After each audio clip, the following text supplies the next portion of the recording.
Doctor ಟಿವಿ9ನ ವಿಶೇಷ ಕಾರ್ಯಕ್ರಮಕ್ಕೆ ಸ್ವಾಗತ. ನಾನು ಅನುಷಾ ಗೋಪಾಲ್ ಕೃಷ್ಣ. ಒತ್ತಡದ ಜೀವನ, ಬದಲಾಗುತ್ತಿರುವ ಜೀವನ ಶೈಲಿ, ಜನರಿಗೆ ನೂರಾರು ಆರೋಗ್ಯ ಸಮಸ್ಯೆ, ಯಾವ ಸಮಸ್ಯೆಗೆ ಯಾವ ಚಿಕಿತ್ಸೆ ಅನ್ನೋದೇ ದೊಡ್ಡ ಚಿಂತೆ. ಇಂತಹ ಸಮಸ್ಯೆ ಇರೋರ್ಗೆ ಒಂದೇ ವೇದಿಕೆಯಲ್ಲಿ ಸಿಗುತ್ತೆ ಉತ್ತರ. ಇದೇ ಟಿವಿ9ನ ವಿಶೇಷ ಕಾರ್ಯಕ್ರಮ ನಿಮ್ಮ ಡಾಕ್ಟರ್.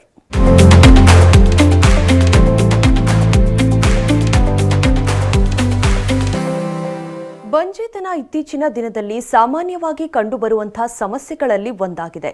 ಕಲುಷಿತ ಗಾಳಿ, ಪೋಷಕಾಂಶ ರಹಿತ ಆಹಾರ, ಅನುಚಿತ ಜೀವನ ಶೈಲಿ, ತಿಂಗಳ ಋತುಚಕ್ರದಲ್ಲಿ ಕ್ರಮಬದ್ಧತೆ ಇಲ್ಲದಿರೋದು ಕೂಡ ಬಂಜೇತನಕ್ಕೆ ಕಾರಣವಾಗಬಹುದು. ತಾಯ್ತನ ಅನುಭವಿಸಬೇಕು ಎನ್ನುವವರು ಮಕ್ಕಳನ್ನ ಪಡೆಯುವಲ್ಲಿ ಶೂನ್ಯ ಕಾಣ್ತಿದ್ದಾರೆ. ಆದರೆ ಆಧುನಿಕ ಶಸ್ತ್ರಚಿಕಿತ್ಸೆ ಹಾಗೂ ಆರೈಕೆಗಳಿಂದ ಗರ್ಭಕೋಶವನ್ನ ಫಲವತ್ತತೆಯಿಂದ ಕೂಡಿರುವಂತೆ ಮಾಡಬಹುದು. ಪ್ರಸ್ತುತ ವೈದ್ಯಕೀಯ ಜಗತ್ತಿನಲ್ಲಿ ಇಂಥ ಸಮಸ್ಯೆಗಳಿಗೆ ಸೂಕ್ತ ಪರಿಹಾರಗಳಿದ್ದರೂ ಕೂಡ ಇದಕ್ಕೆ ಸಂಬಂಧಿಸಿದ ಮಾಹಿತಿ, ವಿಚಾರಗಳ ಕೊರತೆ ಇದೆ. ಬಂಜೇತನದಿಂದ ಕೀಳರಿಮೆಗೆ ಒಳಗಾಗಿ ಖಿನ್ನರಾಗ್ತಿದ್ದಾರೆ. ಆದರೆ ಪೂರಕ ಚಿಕಿತ್ಸೆ ಮೂಲಕ ಮಕ್ಕಳನ್ನ ಪಡೆಯಬಹುದು. ಹಾಗಾದ್ರೆ ಈ ಬಂಜೇತನಕ್ಕೆ ಕಾರಣ ಏನು? ಇದಕ್ಕಿರುವ ಚಿಕಿತ್ಸೆ IVF ಯಾವಾಗ ತಗೊಂಡ್ರೆ ಸೂಕ್ತ? ಅದು ಯಾವ ರೀತಿಯಾಗಿರುತ್ತೆ? ಹೀಗೆ ಇದೆಲ್ಲದರ ಬಗ್ಗೆ ಮಾಹಿತಿ ಕೊಡೋದಕ್ಕೆ ಇವತ್ತು ನಮ್ಮ ಜೊತೆ ಇದ್ದಾರೆ ನೋವಾ IVF ಫರ್ಟಿಲಿಟಿ ಬೆಂಗಳೂರಿನಲ್ಲಿ ಇನ್ಫರ್ಟಿಲಿಟಿ ಸ್ಪೆಷಲಿಸ್ಟ್ ಆಗಿರುವಂತಹ ಡಾಕ್ಟರ್ ಅಪೂರ್ವ ಸತೀಶ್ ಅಮರ್ನಾಥ್ ಅವರು. ಬನ್ನಿ ಅವ್ರ ಜೊತೆ ಮಾತಾಡ್ಸೋಣ. ಡಾಕ್ಟರ್ ನಮಸ್ತೆ, ಕಾರ್ಯಕ್ರಮಕ್ಕೆ ಸ್ವಾಗತ. ನಿಮಗೆ ನಮಸ್ತೆ ಡಾಕ್ಟರ್. ಈಗಿನ ದಿನಗಳಲ್ಲಿ ಸಾಮಾನ್ಯವಾಗಿ ರೋಗಗಳು ಹೆಚ್ಚಾಗ್ತಾ ಇದೆ. ಅದಕ್ಕೆ ಒಂದು ಜೀವನ ಶೈಲಿ ಕಾರಣ ಅನ್ನುವಂಥ ಅನಾಲಿಸಿಸ್ ಇದೆ. ಆದರೆ ಈ ಬಂಜೇತನಕ್ಕೂ ಕೂಡ ಜೀವನ ಶೈಲಿ ಅನ್ನೋದು ಅಷ್ಟು ಎಫೆಕ್ಟ್ ಮಾಡ್ತಾ ಇದೆಯಾ? ಯಾತಕ್ಕಾಗಿ ಈಗಿನ ದಿನಗಳಲ್ಲಿ ಈ ಸಮಸ್ಯೆ ಹೆಚ್ಚಾಗಿರುವಂಥದ್ದು ಅಂತ? ಸೊ ಇತ್ತೀಚೆಗೆ ಇನ್ಫರ್ಟಿಲಿಟಿ ಅಂತ ನಾವೇನು ಹೇಳ್ತೀವಿ ಜಾಸ್ತಿ ಕಾಣಿಸ್ಕೋತಿದೆ. ಒಂದು ಲೈಫ್ ಸ್ಟೈಲಿಂದ, ಬೇಸಿಕ್ಲಿ ಸೆಡೆಂಟ್ರಿ ಲೈಫ್ ಸ್ಟೈಲ್ ಜಾಸ್ತಿ ಆಗಿದೆ. ಎಲ್ಲರೂ ಒಬ್ಬರು ಕಂಪ್ಯೂಟರ್ ಮುಂದೆ ಕೂತ್ಕೊಂಡು ಕೆಲಸ ಮಾಡ್ತಾರೆ ಜಾಸ್ತಿ. ಮದುವೆ ಲೇಟ್ ಆಗ್ತಿದೆ, ಇಲ್ಲ ಮಕ್ಕಳು ಪ್ಲ್ಯಾನ್ ಲೇಟಾಗಿ ಮಾಡ್ತಿದ್ದಾರೆ. ಆ್ಯಂಡ್ ಏಜ್ ತುಂಬ ಇಂಪಾರ್ಟೆಂಟ್ ಫ್ಯಾಕ್ಟರು ಪ್ರೆಗ್ನೆನ್ಸಿ ಆಗೋದಕ್ಕೆ. ಸೊ ವಯಸ್ಸು ಜಾಸ್ತಿ ಆದಂಗೆ ಮೊಟ್ಟೆ ಉತ್ಪಾದನೆ ಆಗೋ ಶಕ್ತಿ ಕಡಿಮೆ ಆಗುತ್ತೆ. ಸೊ ಪ್ರೆಗ್ನೆನ್ಸಿ ಚಾನ್ಸ್ ಕಡಿಮೆ ಆಗುತ್ತೆ.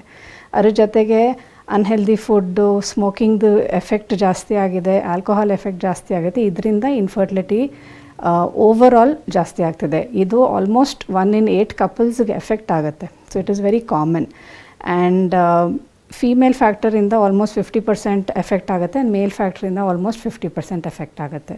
ಸೊ ಐಡಿಯಲಿ ಚೆಕ್ ಮಾಡುವಾಗ ಎಲ್ಲ ತೊಂದರೆ ಇದ್ದಾಗ ಎರಡು ಕಡೆಯಿಂದ ಪ್ರಾಬ್ಲಮ್ ಆಗುತ್ತೆ. ಸೊ ಎರಡು ನಾವು ಜೊತೆಗೆ ಚೆಕ್ ಮಾಡಬೇಕಾಗುತ್ತೆ. ಎಸ್ ಡಾಕ್ಟರ್, ನೀವು ಸೆಡೆಂಟ್ರಿ ಲೈಫ್ ಸ್ಟೈಲ್ ಅಂತ ಹೇಳಿದಾಗ ಪ್ರತಿಯೊಬ್ಬರಿಗೂ ಕೂಡ ಇದು ಎಫೆಕ್ಟ್ ಆಗ್ತಾ ಇದೆ. ಮತ್ತು ಕೇವಲ ಹೆಣ್ಣಲ್ಲ, ಗಂಡಿಗೂ ಕೂಡ ಇನ್ಫರ್ಟಿಲಿಟಿ ಸಮಸ್ಯೆ ಜಾಸ್ತಿ ಆಗ್ತಾ ಇದೆ ಅನ್ನೋದನ್ನು ಕೇಳ್ತಾ ಇದ್ದೀವಿ.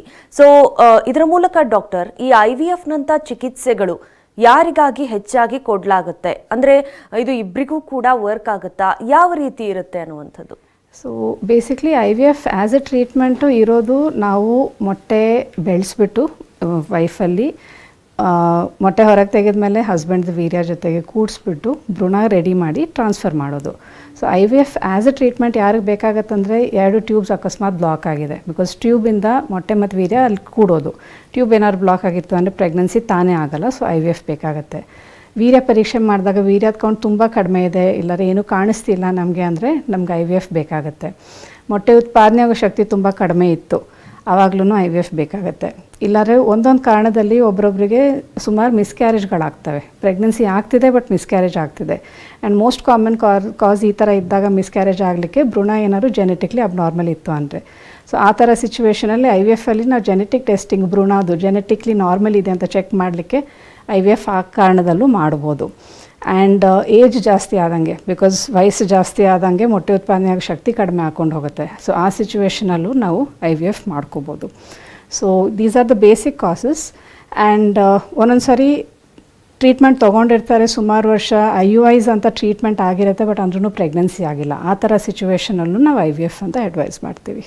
ಓಕೆ ಡಾಕ್ಟರ್, ಅದೇ ನೀವು ಹೇಳ್ತಾ ಇದ್ರಿ, ಈಗ ಇದಕ್ಕೆ ಒನ್ ಆಫ್ ದಿ ಪ್ರಮುಖ ಕಾರಣ ಅಂತ ಹೇಳಿದ್ರೆ ಲೇಟಾಗಿ ಮದುವೆ ಆಗೋದು, ಪ್ಲಾನಿಂಗ್ ಲೇಟಾಗಿ ಮಾಡ್ಕೊಳ್ತಿರ್ತಾರೆ ಅನ್ನುವಂಥದ್ದು. ಈ ಸಮಸ್ಯೆಗೆ ಡಾಕ್ಟರ್, ಅಂದರೆ ಐಡಿಯಲ್ ಏಜ್ ಆಗಿರಬಹುದು ಅದು ಏನು, ಮತ್ತು ಅದನ್ನು ಡಿಲೇ ಮಾಡೋದ್ರಿಂದ ಏಜು IVF ಮೇಲೆ ಕೂಡ ಎಫೆಕ್ಟ್ ಆಗುತ್ತಾ? ವಯಸ್ಸಾದವ್ರಿಗೆ IVF ವರ್ಕ್ ಆಗೋದಿಲ್ವಾ ಅನ್ನುವಂಥ ಪ್ರಶ್ನೆ ಡಾಕ್ಟರ್.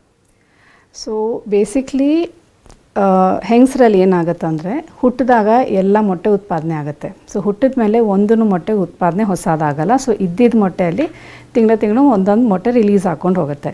ಸೊ ವಯಸ್ಸು ಜಾಸ್ತಿ ಆದಂಗೆ ಮೊಟ್ಟೆ ನಂಬರ್ ಕಡಿಮೆ ಆಗುತ್ತೆ ಆ್ಯಂಡ್ ಮೊಟ್ಟೆ ನಂಬರ್ ಕಡಿಮೆ ಆದಂಗೆ ಕ್ವಾಲಿಟಿನೂ ಎಫೆಕ್ಟ್ ಆಗುತ್ತೆ. So ideally best egg quality ಇರೋದು ನಮ್ಮ 20s ಆ್ಯಂಡ್ ವಯಸ್ಸು ಜಾಸ್ತಿ ಆದಂಗೆ ಕಡಿಮೆ ಆಗುತ್ತೆ. So this is not to say that age ಜಾಸ್ತಿ ಆದಂಗೆ ಪ್ರೆಗ್ನೆನ್ಸಿ ಆಗೋದೇ ಇಲ್ಲ ಅಂತ, ಬಟ್ ಪ್ರೆಗ್ನೆನ್ಸಿ ಚಾನ್ಸ್ ಕಡಿಮೆ ಆಗುತ್ತೆ ಬಿಕಾಸ್ ಮೊಟ್ಟೆ ಉತ್ಪಾದನೆ ಆಗೋ ಶಕ್ತಿ ಆ್ಯಂಡ್ ಕ್ವಾಲಿಟಿ ಕಡಿಮೆ ಆಗುತ್ತೆ. ಗಂಡಸರಲ್ಲೂ ಇದೇ ಥರ ಪ್ರಾಬ್ಲಮ್ ಇದೆ. ಏಜ್ ಅವ್ರದ್ದು ಜಾಸ್ತಿ ಆದಂಗೆ ಮೊಟ್ಟೆ ವೀರ್ಯ ಕ್ವಾಲಿಟಿ ಕಡಿಮೆ ಹಾಕ್ಕೊಂಡು ಹೋಗುತ್ತೆ. ಸೊ ಪ್ರೆಗ್ನೆನ್ಸಿ ಚಾನ್ಸು ಕಡಿಮೆ ಆಗುತ್ತೆ, ಮಿಸ್ಕ್ಯಾರೇಜ್ ರಿಸ್ಕು ಜಾಸ್ತಿ ಆಗುತ್ತೆ. IVF ಅಲ್ಲಿ ಸಕ್ಸಸ್ ಆಗೋದು ಹೈಯೆಸ್ಟ್ ಚಾನ್ಸು ಏಜ್ ಕಡಿಮೆ ಇದ್ದಾಗ, ಬಟ್ ಏಜ್ ಜಾಸ್ತಿ ಇದ್ದಾಗಲೂ ನಾವು ನೋವಾ ಅಲ್ಲಿ ಪರ್ಸನಲೈಸ್ ಟ್ರೀಟ್ಮೆಂಟ್ ಅಂತ ಮಾಡ್ತೀವಿ. ಅವ್ರ ಸ್ಪೆಸಿಫಿಕ್ ಸಿಚುವೇಶನ್ ಪ್ರಕಾರ ಏನು ಟ್ರೀಟ್ಮೆಂಟ್ ಬೇಕಾಗುತ್ತೆ. ಏಜ್ ಜಾಸ್ತಿ ಆದಂಗೆ ಮೋಸ್ಟ್ ಕಾಮನ್ ಕಾಸ್ IVF ಅಲ್ಲೂ ಪ್ರೆಗ್ನೆನ್ಸಿ ಆಗದೇ ಇರೋದಕ್ಕೆ ಜೆನೆಟಿಕ್ಲಿ ಅಬ್ನಾರ್ಮಲ್ ಇರೋದ್ರಿಂದ so genetic testing with IVF ಮಾಡ್ಬೋದು. ಸೊ ಲೀಗಲಿ 21 ವರ್ಷದಿಂದ 50 ವರ್ಷ ತನಕ ಹೆಂಗಸರಿಗೆ ಆ್ಯಂಡ್ 55 ವರ್ಷ ಗಂಡಸರಿಗೆ ತನಕ ನಾವು ಟ್ರೀಟ್ಮೆಂಟ್ ಮಾಡ್ಬೋದು. ಆ್ಯಂಡ್ ಆ ಟ್ರೀಟ್ಮೆಂಟಿಗೆ ಸಕ್ಸಸ್ ಆಗಲಿಕ್ಕೆ ಸ್ಪೆಸಿಫಿಕ್ ಆಗಿ ಅವ್ರಿಗೆ ಪರ್ಸ್ನಲಿ ಏನು ರಿಕ್ವೈರ್ಡ್ ಇದೆ ಅದ್ರ ಪ್ರಕಾರ ನೋಡ್ತೀವಿ ನಾವು. ಎಸ್ ಡಾಕ್ಟರ್, ಈ ರೀತಿ IVF ಚಿಕಿತ್ಸೆಗಳ ಬಗ್ಗೆ ನಾವು ಮಾತನಾಡಿದಾಗ ಏಜ್ ಬಗ್ಗೆ ಮಾತನಾಡಿದ್ವಿ. ಅದರ ಜೊತೆಗೆ ಡಾಕ್ಟರ್, ಈಗ ಸಾಮಾನ್ಯವಾಗಿ ಮೊದಲಿಗೆ ನ್ಯಾಚುರಲ್ ವೇಸಲ್ಲಿ ಕನ್ಸೀವ್ ಆಗೋದಕ್ಕೆ ನೋಡಿರ್ತಾರೆ.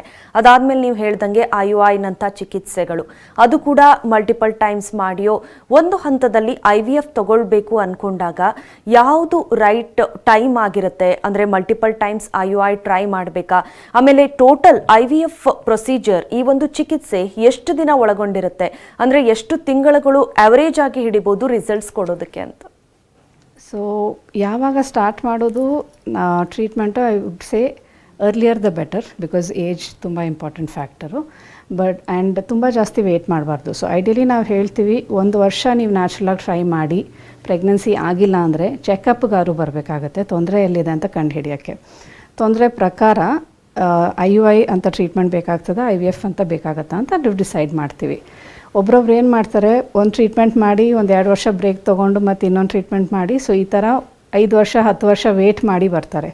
ಆ್ಯಂಡ್ ಯೂಶ್ವಲಿ 2 ವರ್ಷ ಟ್ರೈ ಮಾಡಿ ಆದಮೇಲೆ ಪ್ರೆಗ್ನೆನ್ಸಿ ಆಗಿಲ್ಲ ಅಂದರೆ ತಾನೇ ಪ್ರೆಗ್ನೆನ್ಸಿ ಚಾನ್ಸು ತುಂಬ ಕಡಿಮೆ ಆಗುತ್ತೆ ನ್ಯಾಚುರಲಾಗಿ. ಸೊ ಅಷ್ಟು ಟೈಮಲ್ಲಿ ಪ್ರೆಗ್ನೆನ್ಸಿ ಆಗಿಲ್ಲ ಅಂದರೆ ಒಂದು ಡಾಕ್ಟರ್ ಕನ್ಸಲ್ಟೇಷನ್ ಮಾಡಿದ ಮೇಲೆ ನಿಮ್ಮ ಸ್ಪೆಸಿಫಿಕ್ಕಾಗಿ ತೊಂದರೆ ಏನು, ಮೊಟ್ಟೆ ನಂಬರ್ ಓಕೆ ಇದೆಯಾ, ಟ್ಯೂಬಲ್ಲಿ ಏನಾದ್ರು ಪ್ರಾಬ್ಲಮ್ ಇದೆಯಾ, ಗರ್ಭಕೋಶದಲ್ಲಿ ಏನಾದ್ರು ತೊಂದರೆ ಇದೆಯಾ, ಸ್ಪರ್ಮಲ್ಲಿ ಏನಾದ್ರು ತೊಂದರೆ ಇದೆಯಾ, ಕಾಂಬಿನೇಷನ್ ಫ್ಯಾಕ್ಟ್ರಿ ಇದೆಯಾ, ಇಲ್ಲ ಒಬ್ರೊಬ್ರಿಗೆ ಇರುತ್ತೆ ಎಲ್ಲ ರಿಪೋರ್ಟ್ ನಾರ್ಮಲ್ ಇರುತ್ತೆ ಅಂದ್ರೂ ಪ್ರೆಗ್ನೆನ್ಸಿ ಆಗೋಲ್ಲ. ಆ ಥರ ಸಿಚುವೇಷನಲ್ಲಿ ಯೂಶ್ವಲಿ ಮೊಟ್ಟೆ ಕ್ವಾಲಿಟಿ ಇಲ್ಲ ಮೊಟ್ಟೆ ಮತ್ತು ವೀರ್ಯ ಕೂಡೋದ್ರಲ್ಲಿ ಏನಾದ್ರು ತೊಂದರೆ ಇರುತ್ತೆ. ಸೊ ಇದೆಲ್ಲ ಕಾರಣಕ್ಕೆ ನಾವು IVF ಅಂತ ಅಡ್ವೈಸ್ ಮಾಡ್ತೀವಿ. ಆ್ಯಂಡ್ IVF ಅಲ್ಲೂ age is an important factor. So ತುಂಬ ಜಾಸ್ತಿ ಟೈಮ್ ವೆಯ್ಟ್ ಮಾಡಬಾರ್ದು. So the early 30s mid 30s maximum ತನಕ ಬೆಸ್ಟ್ ಚಾನ್ಸ್ ಇದೆ, ಬಟ್ 40s ತನಕನೂ ಚಾನ್ಸ್ ಇರುತ್ತೆ IVF ಜೊತೆಗೆ. ಆ್ಯಂಡ್ ನಿಮ್ಮದು ಸ್ಪೆಸಿಫಿಕ್ಕಾಗಿ ಇದ್ದಿದ್ದ ಸಿಚುವೇಶನ್ ಪ್ರಕಾರ ಕನ್ಸಲ್ಟೇಷನ್ ಪ್ರಕಾರ ನಿಮ್ಮ ಡಾಕ್ಟ್ರು ನಿಮ್ಮದು ಸ್ಪೆಸಿಫಿಕ್ಕಾಗಿ ಪ್ರೆಗ್ನೆನ್ಸಿ ಚಾನ್ಸ್ ಏನಿರತ್ತೆ ಅಂತ ಹೇಳ್ತಾರೆ, ಅದ್ರ ಪ್ರಕಾರ we will plan further. So ideally ನಮ್ಮಲ್ಲಿ ಆ್ಯಸ್ ಮಚ್ ಆಸ್ ಪಾಸಿಬಲ್ ತಮ್ಮದೇ ಮೊಟ್ಟೆ ತಮ್ಮದೇ ವೀರ್ಯ ಯೂಸ್ ಮಾಡೋಕ್ಕೆ ನಾವು ಪ್ಲ್ಯಾನ್ ಮಾಡ್ತೀವಿ. ಅಕಸ್ಮಾತ್ ಅದು ಕಾಣಿಸ್ಕೊಂಡಿಲ್ಲ ಅಂದರೆ ಮತ್ತೆ ನಾವು ಡೋನರ್ಸ್ ಅಂತ ಪ್ಲ್ಯಾನ್ ಮಾಡ್ತೀವಿ. ಕರೆಕ್ಟ್ ಡಾಕ್ಟರ್, ಅದ್ರ ಬಗ್ಗೆನೇ ಕೇಳೋಣ ಅಂತ ಹೊಟ್ಟಿದೆ. ಅಂದರೆ ಇವಾಗ ಸೆಲ್ಫ್ ಸೈಕಲ್ IVF ಮತ್ತು ಡೋನರ್ IVF ಏನು ವ್ಯತ್ಯಾಸ ಇರುತ್ತೆ ಇದರ ನಡುವೆ? ಅಂದರೆ ಈ ಪ್ರೊಸೀಜರ್ಸ್ನ ನೀವು ಸೆಲೆಕ್ಟ್ ಮಾಡೋದು ಯಾವ ರೀತಿಯಾಗಿ, ಅದನ್ನು ನೀವು ಎಕ್ಸ್ಪ್ಲೇನ್ ಮಾಡೋದಾದರೆ? So self cycle and donor cycle difference ಏನಂದರೆ, ಸೆಲ್ಫ್ ಸೈಕಲಲ್ಲಿ ಹಸ್ಬೆಂಡ್ ಆ್ಯಂಡ್ ವೈಫ್ದೇ ಮೊಟ್ಟೆ ಮತ್ತು ವೀರ್ಯ ಯೂಸ್ ಮಾಡ್ತೀವಿ. ಡೋನರಲ್ಲಿ ಇದರ್ ಮೊಟ್ಟೆ ಬೇರೆಯವ್ರದ್ದು ಇರುತ್ತೆ, ಇಲ್ಲ ವೀರ್ಯ ಬೇರೆಯವ್ರದ್ದು ಇರುತ್ತೆ, ಇಲ್ಲ ಎರಡು ಬೇರೆ ಇರ್ಬೋದು. ಸೆಲ್ಫ್ ಸೈಕಲ್ ಅಲ್ಲಿ is the one that we plan maximum, because ಆದಷ್ಟು ನಮಗೂ ಇಂಟ್ರೆಸ್ಟ್ ಇರೋದು ನಿಮ್ಮದೇ ಮಗು ಕೊಡಲಿಕ್ಕೆ. ಆ್ಯಂಡ್ ಡೋನರ್ ಸೈಕಲ್ ನಾವು ಎಲ್ಲಿ ಯೂಸ್ ಮಾಡ್ತೀವಿ ಅಂದರೆ, ಮೊಟ್ಟೆ ಏನೂ ಕಾಣಿಸ್ಕೊಡ್ತಿಲ್ಲ, ಇಲ್ಲ ವೀರ್ಯ ಏನೂ ಇಲ್ಲವೇ ಇಲ್ಲ, ಇಲ್ಲ ಏಜ್ ತುಂಬ ಜಾಸ್ತಿ ಆಗಿದೆ, 40s ಕ್ರಾಸ್ ಆಗಿದೆ, 45 ಆಗಿದೆ, ಆ ಥರ ಇದ್ದಾಗ ಡೋನರ್ ಬೇಕೇ ಬೇಕು ಅಂತ ಹೇಳ್ತೀವಿ. ಆಲ್ಮೋಸ್ಟ್ 80% ಆಫ್ ಸೈಕಲ್ಸ್ ನಾವು ನೋವಲ್ಲಿ ಏನು ಮಾಡ್ತೀವಿ, ಸೆಲ್ಫ್ ಸೈಕಲ್ ಇರುತ್ತೆ, ಆದಷ್ಟು ತಂದೆ ಕೊಡಲಿಕ್ಕೆ ಅಂತ. ಡಾಕ್ಟರ್, ಇನ್ನು ಈ IVF ಟ್ರೀಟ್ಮೆಂಟ್ಗಳು ಫೇಲ್ ಆಗೋ ಚಾನ್ಸಸ್ ಇರುತ್ತಾ, ಅಥವಾ ಇದರ ಸಕ್ಸಸ್ ರೇಟ್ಗೆ ಯಾವೆಲ್ಲ ಫ್ಯಾಕ್ಟರ್ಸ್ ಮ್ಯಾಟರ್ ಆಗುತ್ತೆ ಅನ್ನೋದು? ಸೊ ಬೇಸಿಕ್ಲಿ ಇದಕ್ಕೆ 3 ಫ್ಯಾಕ್ಟರು. ಒಂದು ನಿಮ್ಮ ಕ್ಲಿನಿಕಲ್ ಸಿಚುವೇಶನ್, ಸೊ ಇದ್ದಿದ್ದು ಪರಿಸ್ಥಿತಿ ಏನಿದೆ, ಮೊಟ್ಟೆ ಹೇಗಿದೆ, ವೀರ್ಯ ಹೇಗಿದೆ ಅದು ನೋಡಿಕೊಂಡು. ಎರಡನೇದು ನಿಮ್ಮದು ಎಕ್ಸಾಕ್ಟ್ ಟ್ರೀಟ್ಮೆಂಟ್ ಪ್ರೋಟೋಕಾಲ್ ಹೆಂಗೆ ಫಾಲೋ ಆಗುತ್ತೆ, ನಿಮ್ಮ ಸ್ಪೆಸಿಫಿಕ್ಕಾಗಿ ಬೇಕಾಗಿರೋ ಪ್ರೋಟೋಕಾಲ್ ಆಗುತ್ತಾ ಇಲ್ವಾ ಅಂತ. ಸೊ ಅದರಲ್ಲಿ ನಿಮ್ಮದು ಮೆಡಿಸಿನ್ ಕರೆಕ್ಟಾಗಿ ಕೊಟ್ಟಿದ್ದೀವ, ಸ್ಕ್ಯಾನ್ಸ್ ಎಲ್ಲ ಕರೆಕ್ಟಾಗಿ ಆಗಿದೆ, ಟೈಮಲ್ಲಿ ನಿಮ್ಮದು ಪಿಕಪ್ ಆಗಿದೆ, ಭ್ರೂಣದ ಕ್ವಾಲಿಟಿ ಹೆಂಗೆ ಕ್ರಿಯೇಟ್ ಆಗಿದೆ ಅದ್ರ ಪ್ರಕಾರ. ಎರಡನೇದು ಈಸ್ ದಿ ಎಂಬ್ರಿಯಾಲಜಿಸ್ಟ್ ಅವರು ಭ್ರೂಣ ಕ್ರಿಯೇಟ್ ಮಾಡ್ತಾರೆ ಲ್ಯಾಬಲ್ಲಿ. ಸೊ ಎಂಬ್ರಿಯಾಲಜಿ ಲ್ಯಾಬ್ದು ಕ್ವಾಲಿಟಿ ಇಸ್ ಇಂಪಾರ್ಟೆಂಟ್. ಸೊ ನಮ್ಮಲ್ಲಿ we use time labs technology and AI technology also. ಭ್ರೂಣ ಯಾವುದು ನಿಮ್ಮದು ಮ್ಯಾಕ್ಸಿಮಮ್ ಚಾನ್ಸ್ ಇದೆ ಪ್ರೆಗ್ನೆನ್ಸಿ ಕೊಡಲಿಕ್ಕೆ ಅದು ಸೆಲೆಕ್ಟ್ ಮಾಡಲಿಕ್ಕೆ. ಇದು clinical side, medical side. The other side is psychological, because ಈ ಟ್ರೀಟ್ಮೆಂಟು ತೊಗೊಳ್ಳೋದು ತುಂಬ ಕಷ್ಟ ಆ್ಯಂಡ್ ಎಕ್ಸ್ಪೆಕ್ಟೇಷನ್ ತುಂಬ ಇರುತ್ತೆ, ಫ್ಯಾಮಿಲಿ ಕಡೆಯಿಂದನೂ ಎಕ್ಸ್ಪೆಕ್ಟೇಷನ್ ತುಂಬ ಇರುತ್ತೆ, ಅದರಿಂದನೂ ಸ್ಟ್ರೆಸ್ ಜಾಸ್ತಿ ಆಗುತ್ತೆ. So we also have psychological councillors. ಈ ಫುಲ್ ಟ್ರೀಟ್ಮೆಂಟಲ್ಲಿ ಒಂಥರ ಕೈ ಹಿಡ್ಕೊಂಡು ನಿಮ್ದು ಎಕ್ಸಾಕ್ಟ್ಲಿ ಹೇಗೆ ಏನು ಏನಾದ್ರು ತೊಂದರೆ ಇದ್ರೆ ಅದನ್ನ ಹೇಗೆ ಸೆಟಲ್ ಮಾಡೋದು ಅಂತ ಮಾತಾಡ್ಕೊಂಡು ಹೋಗ್ತೀವಿ. So basically all of these factors are important pregnancy ಕರೆಕ್ಟಾಗಿ ಆಗಲಿಕ್ಕೆ. Correct doctor. ಅಂದರೆ ನೀವು ಹೇಳ್ತಾ ಇದ್ದಂಗೆ ಈಗ IVF ಅಂದ ತಕ್ಷಣ ತುಂಬ ಜನ ಹಿಂಜರಿತಾರೆ, ಇದು ನೀಡಿದೆ ಅಂತ ಗೊತ್ತಿದ್ರು ಕೂಡ. ಏಕೆಂದರೆ ಬೇರೆ ಸ್ಪರ್ಮ್ ಆಗಿರ್ಬೋದು ಅಥವಾ ಡೋನರ್ಸ್ ಯಾವ್ದು ಮಿಕ್ಸ್ ಆಗಿರುತ್ತೆ ಏನು ಅಂತ ಅರ್ಥ ಆಗೋದಿಲ್ಲ. ತುಂಬ ಜನಕ್ಕೆ ಪೇಷಂಟ್ಗೆ ಆ ಪ್ರೊಸೀಜರ್ ಅರ್ಥ ಆಗೋದಿಲ್ಲ. ದೇ ಜಸ್ಟ್ ಟ್ರಸ್ಟ್ ಡಾಕ್ಟರ್ಸ್ ಈ ವಿಚಾರವಾಗಿ. ಸೊ ಅದಕ್ಕೆ ಸಾಕಷ್ಟು ಜನ ಇದನ್ನು ತಗೊಳ್ಬೇಕಾ, ಆಯ್ಕೆ ಮಾಡ್ಕೊಳ್ಳೋದಕ್ಕೆ ಹಿಂಜರಿತ ಇರ್ತಾರೆ. ಸೊ ನೋವಾ ಇನ್ಫರ್ಟಿಲಿಟಿ ಈ ಒಂದು ನಿಮ್ಮ ಇದರಲ್ಲಿ ಯಾವ ರೀತಿಯಾಗಿ ಅದನ್ನು ಎನ್ಶ್ಯೂರ್ ಮಾಡ್ತೀರಿ ಅಂತ? ಸೊ ಬೇಸಿಕ್ಲಿ ಮೊಟ್ಟೆ ಮತ್ತು ವೀರ್ಯ ಯಾವತ್ತೂ ಚೇಂಜ್ ಆಗಬಾರ್ದು. That is the most important. ಇವಾಗ ನೀವು ನಮ್ಮ ಹತ್ರ ನಂಬ್ಕೊಂಡು ಬಂದಿರ್ತೀರ ದಟ್ ನೀವು ನಮ್ಮದೇ ವೀರ್ಯ ಯೂಸ್ ಮಾಡ್ತೀವಿ, ಇಲ್ಲ ನಮ್ಮದೇ ಮೊಟ್ಟೆ ಯೂಸ್ ಮಾಡ್ತೀವಿ ಅಂತ. ಸೊ ಆ ಮಿಕ್ಸಿಂಗ್ ಆಗಬಾರ್ದು ಅಂತ first we have something called double witnessing. ಅಂದರೆ ಏನಿದ್ರೂ ಇಬ್ಬರು ಕನ್ಫರ್ಮ್ ಮಾಡ್ತಾರೆ ದಟ್ ಇವ್ರದ್ದೇ ಇವ್ರದ್ದೇ ಎಗ್ಗು, ಇವ್ರದ್ದೇ ಸ್ಪರ್ಮ್ ಅಂತ. ಎರಡನೇದು ಆ್ಯಸ್ ಅ ರೂಲ್ ನಾವು ಒಂದು ಕಪಲ್ದು ಒಂದೇ ಟೈಮಿಗೆ ಟ್ರೀಟ್ಮೆಂಟ್ ಮಾಡ್ತೀವಿ. So 2-3 people are not handled at the same time, because ಆವಾಗ ಮಿಕ್ಸಿಂಗ್ ಆಗೋ ಚಾನ್ಸ್ ಇರುತ್ತೆ. ಮೂರನೇದು ಮೋಸ್ಟ್ ಇಂಪಾರ್ಟೆಂಟ್, ನಮ್ಮದು ಒಂದು RFID ಇಲ್ಲ ಬೇಸಿಕ್ಲಿ ಎಲೆಕ್ಟ್ರಾನಿಕ್ ವಿಟ್ನೆಸಿಂಗ್ ಸಿಸ್ಟಮ್ ಅಂತ ಇದೆ. ಸೊ ಎವ್ರಿ ಕಪಲ್ಗೆ ಒಂದು ಬಾರ್ ಕೋಡ್ ಕ್ರಿಯೇಟ್ ಆಗುತ್ತೆ. ಸೊ ಅವ್ರದ್ದು ಏನೆಲ್ಲ ಸ್ಯಾಂಪಲ್ಸ್ ಯೂಸ್ ಮಾಡ್ತೀವಿ, ವೀರ್ಯ ಇರ್ಬೋದು, ಮೊಟ್ಟೆ ಇರ್ಬೋದು, ಭ್ರೂಣ ಇರ್ಬೋದು, ಫ್ರೀಸಿಂಗ್ ಆಗಿರ್ಬೋದು, ಎಲ್ಲದಕ್ಕೂ ಆ ಬಾರ್ಕೋಡ್ ಒಂದು ಅಟ್ಯಾಚ್ ಆಗುತ್ತೆ. ಸೊ ಆ ಸ್ಯಾಂಪಲ್ ಯೂಸ್ ಮಾಡೋ ಮುಂಚೆ ಯಾವಾಗಲೂ ಬಾರ್ಕೋಡ್ ಕ್ರಾಸ್ ಕನ್ಫರ್ಮೇಷನ್ ಆಗುತ್ತೆ. ಸೊ ಮ್ಯಾಚಿಂಗ್ ಇತ್ತು ಅಂದರೆ ಅಷ್ಟೇ ಆ ಸಿಸ್ಟಮ್ ಅಲೌ ಮಾಡುತ್ತೆ ಮುಂದೆ ಪ್ರಾಸೆಸ್ ಮಾಡಲಿಕ್ಕೆ, ಇಲ್ಲ ಅಂದರೆ it will show us a flag. So ಆ ಥರ ವಿ ಎನ್ಶೋರ್ ದಟ್ ಮಿಕ್ಸಿಂಗ್ ಅಂತೂ ಆಗಲ್ಲ. ಡಾಕ್ಟರ್, ಇನ್ನು ಈ IVFಗೆ ಸಂಬಂಧಪಟ್ಟಂಗೆ ಬೇರೆ ರೀತಿ ಹೆಲ್ತ್ ಪ್ರಾಬ್ಲಮ್ಸ್ ಏನಾದರೂ ಬರಬಹುದಾ? ಏನಾದರೂ ರಿಸ್ಕ್ಸ್ ಇರುತ್ತಾ? ತಾಯಿಗಾಗಿರ್ಬೋದು ಅಥವಾ ಮಗುಗಾಗಿರಬಹುದು, ಯಾವ ರೀತಿ ಹೆಲ್ತ್ ಮೇಲೆ ಡಿಫ್ರೆನ್ಸ್ ಆಗುತ್ತೆ ಅನ್ನುವಂಥ ಪ್ರಶ್ನೆ. ಇದು ತುಂಬ ಜನ ಕೇಳ್ತಾರೆ. ಆ್ಯಸ್ ಸಚ್ ಏನು ಡಿಫ್ರೆನ್ಸ್ ಆಗಲ್ಲ. ಸುಮಾರು ವರ್ಷದ ಸ್ಟಡೀಸ್ ಇದೆ ದಟ್ ಏನಿದ್ರೂ ಲಾಂಗ್ ಟರ್ಮ್ ಎಫೆಕ್ಟ್ ಏನೂ ಇಲ್ಲ IVF ಮಾಡೋದ್ರಿಂದ. ಬಿಕಾಸ್ ಜನರಿಗೆ ಟೆನ್ಷನ್ ಆಗುತ್ತೆ ದಟ್ ಇಷ್ಟೊಂದು ಹಾರ್ಮೋನ್ಸ್ ಇಂಜೆಕ್ಷನ್ ಕೊಟ್ಬಿಟ್ಟು ಇಂಬ್ಯಾಲೆನ್ಸ್ ಆಗಿ ಏನಾದ್ರು ಮುಂದೆ ತೊಂದರೆ ಆಗುತ್ತಾ ಅಂತ. ಆ ಥರ ಏನೂ ಇಲ್ಲ. ಮಕ್ಕಳು IVFಲ್ಲಿ ಹುಟ್ಟಿದ್ದು will be as normal as any other type of conception. So basically ಇರೋದು 5 to 7% ರಿಸ್ಕ್ ಇರುತ್ತೆ ಯಾವುದೇ ಪ್ರೆಗ್ನೆನ್ಸಿ ನೀವು ಹೇಗೆ ಕನ್ಸೀವ್ ಆದ್ರೂ ಪ್ರಾಬ್ಲಮ್ಸ್ ಆಗೋದು. ಸೊ ಆ ಪ್ರಾಬ್ಲಮ್ಸ್ದು ರಿಸ್ಕು IVFಲ್ಲಿ ಇನ್ಕ್ರೀಸ್ ಆಗಲ್ಲ, ಅದೇನಿದೆ ಅದು ಇದ್ದೇ ಇರ್ತದೆ. So overall long term effect IVFಲ್ಲಿ ತಾಯಿಗೂ ಇರಲ್ಲ, ಮಗುಗೂ ಇರಲ್ಲ. ಓಕೆ ಡಾಕ್ಟರ್, ಇನ್ನು IUI ನಂತ ಒಂದು ಚಿಕಿತ್ಸೆಯನ್ನು ಪ್ರಯತ್ನ ಪಟ್ಟೋರು IVF ಕೂಡ ಫೇಲ್ ಆಗ್ತಾ ಇದ್ರೆ ಏನು ಮಾಡಬೇಕು? ಮತ್ತು ಮಲ್ಟಿಪಲ್ ಟೈಮ್ಸ್ IVF ಮಾಡಿಸ್ಕೊಳ್ಳೋದ್ರಿಂದ ಏನಾದರೂ ಸಮಸ್ಯೆ ಆಗುತ್ತಾ? ಮಲ್ಟಿಪಲ್ ಟೈಮ್ಸ್ ಫೇಲ್ ಆಗ್ತಾನೆ ಇದ್ದರೆ ಅವರಿಗೆ ಅಂದರೆ ಫರ್ಟಿಲಿಟಿಗೋಸ್ಕರ ಇನ್ಯಾವೆಲ್ಲ ಪ್ರಯತ್ನಗಳು ಮಾಡಬಹುದು? So first IUI as a treatment is basically a simple treatment. So IUIಲಿ ಏನು ಮಾಡ್ತೀವಿ, ನಾವು ವೀರ್ಯನ ಪ್ರಾಸೆಸ್ ಮಾಡಿ ಗರ್ಭಕೋಶದ ಒಳಗೆ ಹಾಕ್ತೀವಿ. ಸೊ ದಿಸ್ ಇಸ್ ಬೇಸಿಕ್ಲಿ ಒಂದು ಸ್ಟೆಪ್ ಅಬವ್ ನ್ಯಾಚುರಲಾಗಿ ಟ್ರೈ ಮಾಡೋದು. IVFಲ್ಲಿ ನಾವು ಮೊಟ್ಟೆ ತೆಗೆದುಬಿಟ್ಟು ಭ್ರೂಣ ಕ್ರಿಯೇಟ್ ಮಾಡಿ ಒಳಗೆ ಹಾಕಿದಾಗ ಸ್ವಲ್ಪ ಕಂಟ್ರೋಲ್ ಜಾಸ್ತಿ ಇರುತ್ತೆ, ಪ್ಲಸ್ ಐಡೆಂಟಿಫಿಕೇಷನು ಬೆಟರ್ ಆಗುತ್ತೆ. ಸೊ ಪ್ರೆಗ್ನೆನ್ಸಿ ಚಾನ್ಸ್ ಬೆಟರ್ ಆಗುತ್ತೆ. ಈಗ ಅಕಸ್ಮಾತ್ ಮಲ್ಟಿಪಲ್ ಸೈಕಲ್ಸ್ IVF ಫೇಲಿಯರ್ ಆಗಿದೆ ಅಂದರೆ ಫಸ್ಟ್ ನಾವೇನು ಮಾಡ್ತೀವಿ ನೋವಲ್ಲಿ ಅಂದರೆ ಫುಲ್ ಕ್ಲಿನಿಕಲ್ ಹಿಸ್ಟ್ರಿ ತಿರ್ಗಾ ರಿವ್ಯೂ ಮಾಡ್ತೀವಿ, ಏನಾದ್ರು ಮಿಸ್ ಆಗಿದೆಯಾ, ಏನಾದ್ರು ಏನು ಚೇಂಜ್ ಮಾಡ್ಬೋದು ಅಂತ. ಎರಡನೇದು ಅಡ್ವಾನ್ಸ್ ಟೆಕ್ನಾಲಜಿ ಯೂಸ್ ಮಾಡ್ಬೋದು. So most common reasons pregnancy ಆಗದೆ ಇರೋದಕ್ಕೆ IVFಲ್ಲಿ ಜೆನೆಟಿಕ್ಲಿ ಅಬ್ನಾರ್ಮಲ್ ಎಂಬ್ರಿಯೋ, ಯೂಟ್ರಸ್ ಏನಾದ್ರು ಎಂಬ್ರಿಯೋನ ಅಟ್ಯಾಚ್ ಮಾಡ್ಕೊಳ್ಳಿಕ್ಕೆ ವಿಲ್ಲಿಂಗ್ ಇಲ್ಲ ಅಂದರೆ ಅದು ಒಂದು ಚೆಕ್ ಮಾಡಲಿಕ್ಕೆ. ಆ್ಯಂಡ್ ಒಂದೊಂದು ಸರಿ ಟ್ರಾನ್ಸ್ಫರ್ ಮಾಡೋ ಟೈಮ್ ಲೈನು ಕರೆಕ್ಟ್ ಇರಲ್ಲ. ಸೊ ಇದಕ್ಕೆ we have test called pre implantation genetic testing ಇಲ್ಲ PGT. ಗರ್ಭಕೋಶ ಚೆಕ್ ಮಾಡಲಿಕ್ಕೆ ಹಿಸ್ಟೋಸ್ಕೋಪಿ ಅಂತ ಒಂದು ಪ್ರೊಸೀಜರ್ ಆಗುತ್ತೆ ಮತ್ತು ಎರಾ ಅಂತ ಒಂದು ಪ್ರೊಸೀಜರ್ ಆಗುತ್ತೆ. ಇವಾಗ ನ್ಯೂ ಆಗಿ AI ಅಂತ ಇಂಟ್ರೊಡ್ಯೂಸ್ ಮಾಡಿದ್ದೀವಿ, so that to check for all the embryos pregnancy potential ಏನಿದೆ ಅಂತ.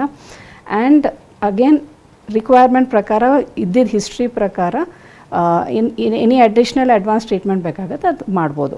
So multiple IVF cycle failure ಆಗಿದ್ರೂ ಮುಂದೆ ಟ್ರೀಟ್ಮೆಂಟ್ ಇದ್ದೇ ಇರುತ್ತೆ ಎಕ್ಸ್ಪ್ಲೋರ್ ಮಾಡಲಿಕ್ಕೆ, ಸೊ ದಟ್ ಪ್ರೆಗ್ನೆನ್ಸಿ ಚಾನ್ಸ್ ಆಗುತ್ತೆ ಎಲ್ಲರಿಗೂ ಅಂತ. ಓಕೆ ಡಾಕ್ಟರ್, ಇನ್ನು IVFಗೆ ನೀವು ಹೇಳ್ತಾ ಇದ್ರಿ ಜೀವನ ಶೈಲಿ ಕೂಡ ಎಷ್ಟು ಮುಖ್ಯ ಅನ್ನುವಂಥದ್ದು. ಸೊ IVF ಅಂಡರ್ಗೋ ಮಾಡ್ತಾ ಇರುವಂಥ ಪೇಷಂಟ್ಸ್ನ ಜೀವನ ಶೈಲಿ ಯಾವ ರೀತಿಯಾಗಿರಬೇಕು ಅನ್ನುವಂಥ? So basically first most important stress ಕಡಿಮೆ ಮಾಡ್ಕೋಬೇಕಾಗತ್ತೆ.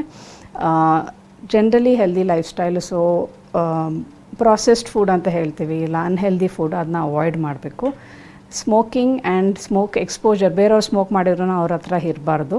ಆಲ್ಕೋಹಾಲ್ ಅವಾಯ್ಡ್ ಮಾಡಬೇಕು. Exercise at least 45 minutes per day ಮಾಡಬೇಕು. ಇದು ಗಂಡ ಹೆಂಡತಿ ಇಬ್ಬರು, ಒಬ್ಬರಿಗೆ ಅಷ್ಟೇ ಅಲ್ಲ. This is the basic. And ಇದೆಲ್ಲ ಮಾಡಿದ ಮೇಲೇನು ಟ್ರೀಟ್ಮೆಂಟದ ಬಗ್ಗೆನೂ ಯೋಚನೆ ಮಾಡಿ, ಬಿಕಾಸ್ ಇದೆಲ್ಲ ಮಾಡಿ ಪ್ರೆಗ್ನೆನ್ಸಿ ಆಗತ್ತಂತ ಬಿಟ್ಬಿಡಬಾರ್ದು, ಟ್ರೀಟ್ಮೆಂಟ್ಗೂ ಯೋಚನೆ ಮಾಡಬೇಕಾಗ್ತದೆ. Correct doctor. ಇನ್ನು ಈಗ IVF ಅಂದರೆ ನಾವು ಹೇಳ್ತಾ ಇದ್ವಿ, ನೀವು ಸ್ಟ್ರೆಸ್ ಬಗ್ಗೆ ಕೂಡ ಹೇಳಿದ್ರಿ. ತುಂಬ ಜನಕ್ಕೆ ಅದು ನ್ಯಾಚುರಲ್ ಆಗಿ ಆಗ್ತಾ ಇರುತ್ತೆ. ಸೊ ಅದು ಕೂಡ ಮೆಡಿಕಲಿ ಕಂಟ್ರೋಲ್ ಮಾಡುವಂಥ ಪ್ರಯತ್ನಗಳು ಕೂಡ ಮಾಡಬಹುದಾ ಪೇಷಂಟ್ಸು? ಅದನ್ನು ಯಾವ ರೀತಿ ಬ್ಯಾಲೆನ್ಸ್ ಮಾಡಬೇಕು ಅಂತ? So stress all of us have, ಎಲ್ಲರಿಗೂ ಇದ್ದೇ ಇರುತ್ತೆ. ಸೊ ಅದಕ್ಕೆ ನಮ್ಮದು ಸೈಕಲಾಜಿಕಲ್ ಕೌನ್ಸಿಲರ್ಸ್ ಇನ್ಹೌಸ್ ಇರ್ತಾರೆ ಟು ಹ್ಯಾಂಡಲ್ ಇಟ್, ಬಿಕಾಸ್ ಇದು ಮೆಡಿಕೇಷನಿಂದ ಕಂಟ್ರೋಲ್ ಅಲ್ಲ, ಅದನ್ನ ಹೆಂಗೆ ಹ್ಯಾಂಡಲ್ ಮಾಡಬೇಕು ಅಂತ ಹೇಳ್ಕೊಡ್ಬೇಕಾಗತ್ತೆ. ಬಿಕಾಸ್ ಸ್ಟ್ರೆಸ್ ಅಂತ ಎಲ್ಲೂ ಹೋಗೋದಿಲ್ಲ, ಇದ್ದೇ ಇರುತ್ತೆ. ಸೊ ಅದನ್ನು ಹೆಂಗೆ ಮ್ಯಾನೇಜ್ ಮಾಡೋದು, ಹೆಂಗೆ ಡೀಲ್ ಮಾಡೋದು, ಇಬ್ಬರು ಜೊತೆಗೆ ಹೆಂಗೆ ಡೀಲ್ ಮಾಡೋದು, ಬಿಕಾಸ್ ಸುಮಾರು ಫ್ಯಾಮಿಲಿ ಪ್ರೆಷರಿಂದನೂ ತುಂಬ ಸ್ಟ್ರೆಸ್ ಜಾಸ್ತಿ ಆಗಿರುತ್ತೆ.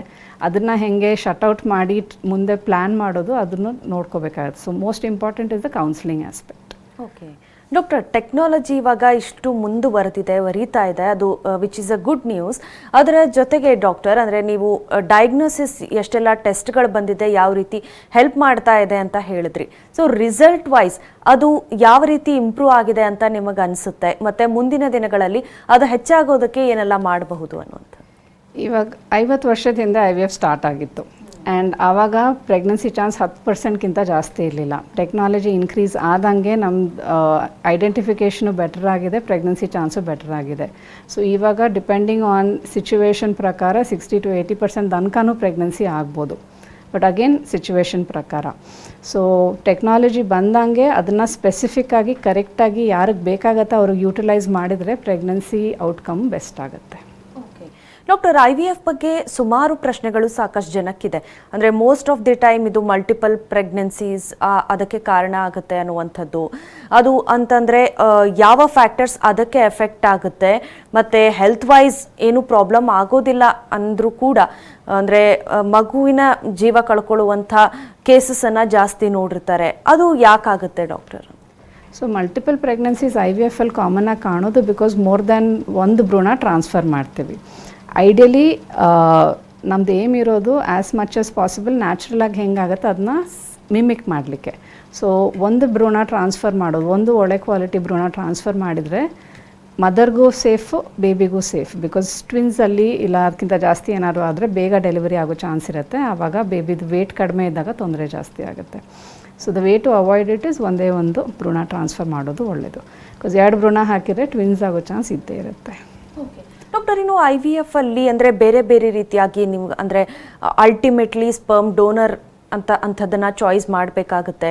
ಅದಕ್ಕಿಂತ ಮುಂಚೆ ಡಾಕ್ಟರ್, ಎಗ್ ಫ್ರೀಸಿಂಗ್ ಈ ಪ್ರೊಸೀಜರ್ಸ್ ಎಲ್ಲ ಯಾವ ರೀತಿಯಾಗಿ ಅದನ್ನು ಡಿಸೈಡ್ ಮಾಡಬೇಕು, ಅದು ಹೇಗೆ ವರ್ಕ್ ಆಗುತ್ತೆ IVF ಅಲ್ಲಿ? Egg freezing basically it's a backup procedure ಥರ ಅಂದ್ಕೊಳ್ಳಿ. ಇವಾಗ ಅಕಸ್ಮಾತ್ ನಿಮ್ಮದು ಪ್ರೆಗ್ನೆನ್ಸಿ ಪ್ಲ್ಯಾನ್ ಇಲ್ಲ ಸದ್ಯಕ್ಕೆ, ಇಲ್ಲಾಂದರೆ ನಿಮ್ದು ಇನ್ನೂ ಮದುವೆ ಆಗಿಲ್ಲ ಆ್ಯಂಡ್ ಪ್ರೆಗ್ನೆನ್ಸಿ ಯಾವಾಗ ಆಗುತ್ತೆ ಅಂತ ಪ್ಲ್ಯಾನ್ ಇಲ್ಲ. ಆ್ಯಂಡ್ ಲೈಕ್ ನಾವು ಫಸ್ಟಿಂದಾನೇ ಹೇಳ್ತಿದ್ದೀವಿ, ವಯಸ್ಸು ಜಾಸ್ತಿ ಆದಂಗೆ ಪ್ರೆಗ್ನೆನ್ಸಿ ಚಾನ್ಸ್ ಕಡಿಮೆ ಹಾಕ್ಕೊಂಡು ಹೋಗುತ್ತೆ. ಸೊ ಎಗ್ ಫ್ರೀಸಿಂಗು ಒಂದು ಬ್ಯಾಕಪ್ ಥರ ಇರುತ್ತೆ. ಸೊ ದಟ್ ನಿಮ್ಮದು ಏಜ್ ಕಡಿಮೆ ಇದ್ದಾಗ ನಾವು ಎಗ್ ಫ್ರೀಸ್ ಮಾಡ್ಕೊಂಡು ಇಟ್ಕೊಂಡ್ರೆ ನೀವು ಮುಂದೆ ಪ್ರೆಗ್ನೆನ್ಸಿ ಯಾವಾಗ ಪ್ಲ್ಯಾನ್ ಮಾಡ್ತೀರಾ ಅದೇ ಮೊಟ್ಟೆ ಯೂಸ್ ಮಾಡಿಕೊಂಡು ನಿಮ್ಮ ಪಾರ್ಟ್ನರ್ದು ಅವಾಗ ವೀರ್ಯ ಯೂಸ್ ಮಾಡಿ ಭ್ರೂಣ ಕ್ರಿಯೇಟ್ ಮಾಡಿ ಟ್ರಾನ್ಸ್ಫರ್ ಮಾಡ್ಕೋಬೋದು. ಆ್ಯಂಡ್ ಏಜ್ ಕಡಿಮೆ ಇದ್ದಷ್ಟು ಎಗ್ ಫ್ರೀಸಿಂಗ್ದು ಸಕ್ಸಸ್ ಚಾನ್ಸು ಬೆಟರ್ ಆಗುತ್ತೆ. ನೀವು ಅಂದರೆ ಪೇಷಂಟ್ಸ್ಗೆ ಏನು ರೆಕಮೆಂಡ್ ಮಾಡ್ತೀರಾ? ತುಂಬ ಜನ ಇದನ್ನು ಅವಾಯ್ಡ್ ಮಾಡೋದಕ್ಕೆ ನೋಡ್ತಾ ಇರ್ತಾರೆ, ಅಥವಾ ನ್ಯಾಚುರಲ್ ವೇಯಲ್ಲೇ ಕನ್ಸೀವ್ ಆಗಲಿ ಅಂತಿರ್ತಾರೆ. ಸೊ IVFನ ನೀವು ಯಾವ ರೀತಿ ಸೈಕಾಲಜಿಕಲ್ ಈ ಒಂದು ಚಾಲೆಂಜನ್ನು ಡೀಲ್ ಮಾಡ್ತೀರಾ ಅನ್ನುವಂಥದ್ದು? ಸೊ ಇದು ಬೇಸಿಕ್ಲಿ ನ್ಯಾಚುರಲ್ ಪ್ರೆಗ್ನೆನ್ಸಿನೇ. ಒಂದು ಸರಿ ಪ್ರೆಗ್ನೆನ್ಸಿ ಆಯಿತು ಅಂದರೆ ಬಾಡಿಗೆ ಏನು ಡಿಫ್ರೆನ್ಸ್ ಇಲ್ಲ. ಪ್ರೆಗ್ನೆನ್ಸಿ ನಿಮ್ಮದು ನ್ಯಾಚುರಲಾಗಿ ಆಯಿತಾ, ಪ್ರೆಗ್ನೆನ್ಸಿ IVF ಮುಖಾಂತರ ಆಯಿತಾ ಅಂತ ಸ್ವಲ್ಪ ನಾವು ಪಾತ್ ಅಷ್ಟೇ ಸ್ವಲ್ಪ ಉದ್ದ, but final outcome is the same. So ಸುಮಾರು ಜನಕ್ಕೆ ಅದು ಭಯ, ದಟ್ ಏನೋ ಆಗಿಬಿಡುತ್ತೆ. ಎರಡನೇದು ಬೇರೆಯವ್ರದ್ದು ಏನಾದ್ರು ಹಾಕ್ಬಿಡ್ತೀವ ಅಂತ ಭಯ. ಅದು ಎರಡರಿಂದ ಇಲ್ಲ. So first important selection of the clinic. ನಿಮ್ಗೇನು ಗ್ಯಾರಂಟಿ ಕೊಡ್ತಾರೆ ದಟ್ ಏನಿದ್ರೂ ನಿಮ್ಮದೇ, ನೀವೇನು ಸೈನ್ ಮಾಡಿದ್ದೀರಾ ಅಂದರೆ ನಿಮ್ಮದೇ ಯೂಸ್ ಮಾಡ್ತೀವಿ ಅಂತ ಹೇಳಿದರೆ ನಿಮ್ಮದೇ ಕೊಡ್ತೀವಿ, ಅದು ನೋಡ್ಕೊಂಡು ನೀವು ಹೋಗಬೇಕಾಗತ್ತೆ. ಆ್ಯಂಡ್ ಸುಮಾರು ಜನ ಈ ರೀತಿಯಿಂದ ಪೋಸ್ಟ್ಪೋನ್ ಮಾಡ್ಕೊಂಡು ಆಮೇಲೆ ತುಂಬ ಏಜ್ ಲೇಟ್ ಆದಮೇಲೆ ಬರ್ತಾರೆ. ಸೊ ಆ ಭಯ ಇರಬಾರ್ದು. ಏನಾದರೂ ಆಗ್ತಿಲ್ಲ ಅಂದರೆ, ಇವಾಗ ನೀವು ಜ್ವರ ಬಂದರೆ ನೀವು ಡಾಕ್ಟ್ರಿಗೆ ಹೋಗ್ತೀರಾ, ಅದೇ ಥರ ಇವಾಗ ನಿಮ್ಮದು ಪ್ರೆಗ್ನೆನ್ಸಿ ಆಗ್ತಿಲ್ಲ ಅಂದರೆ ನೀವು ಡಾಕ್ಟ್ರಿಗೆ ಬರಬೇಕಾಗ್ತದೆ. ಬಟ್ ಇದೊಂಥರ ಸೋಷಿಯಲ್ ಇಂಪ್ಲಿಕೇಶನ್ ಜಾಸ್ತಿ ಆಗುತ್ತೆ. ಬಿಕಾಸ್ ಸುಮಾರು ಜನ ಕೇಳ್ತಾರೆ, ಕನ್ಸಲ್ಟೇಷನ್ ಆದಮೇಲೆ ಮನೆಗೆ ಹೋಗಿ ಹೇಳಿಬಿಟ್ಟು ಯಾಕೆ ನಿಮಗೆ ಈ ಟ್ರೀಟ್ಮೆಂಟ್ ಬೇಕು ಅಂತ ಸುಮಾರು ಜನ ಹೇಳೋರು ಇರ್ತಾರೆ. ಸೊ ಅದಕ್ಕೆ ಹೋಗಿ ಕೇಳಬೇಡಿ. ಬಿಕಾಸ್ ಜ್ವರ ಇದ್ದಾಗ ನೀವು ಟ್ಯಾಬ್ಲೆಟ್ ತೊಗೊಳ್ಳಲ್ಲ ಅಂತ ಕೂತ್ಕೊಳ್ಳಲ್ಲ. ಅದೇ ಥರ IVF ರಿಕ್ವೈರ್ಮೆಂಟ್ ಇರಲಿ, ಇಲ್ಲ ಫರ್ಟಿಲಿಟಿ ಟ್ರೀಟ್ಮೆಂಟ್ ರಿಕ್ವೈರ್ಮೆಂಟ್ ಇರಲಿ, ನಿಮ್ಮ ಡಾಕ್ಟ್ರ್ ಏನು ಹೇಳ್ತಾರೆ ಅದ್ರ ಪ್ರಕಾರ ಡಿಸೈಡ್ ಮಾಡಬೇಕಾಗುತ್ತೆ. Yes, thank you so much doctor. ಸಾಕಷ್ಟು ಮಾಹಿತಿಯನ್ನು ಹಂಚ್ಕೊಂಡ್ರಿ ನಮ್ಮ ಜೊತೆ. ಧನ್ಯವಾದ ನಿಮಗೆ. Thank you. ಎಸ್, ಇನ್ನು ಡಾಕ್ಟರನ್ನು ನೇರವಾಗಿ ಭೇಟಿ ಮಾಡೋದಕ್ಕೆ ಅಡ್ರೆಸ್ ಪ್ಲೇಟ್ ಇಂತಿದೆ. ನೋವಾ IVF ಫರ್ಟಿಲಿಟಿ, ಕಲ್ಯಾಣ ನಗರ, ಬೆಂಗಳೂರು. ದೂರವಾಣಿ ಸಂಖ್ಯೆ 0800 444 745886. ಇದಾಗಿತ್ತು ಇವತ್ತಿನ ನಿಮ್ಮ ಡಾಕ್ಟರ್. ನಿರಂತರ ಸುದ್ದಿಗಾಗಿ ನೋಡ್ತಾ ಇರಿ TV9.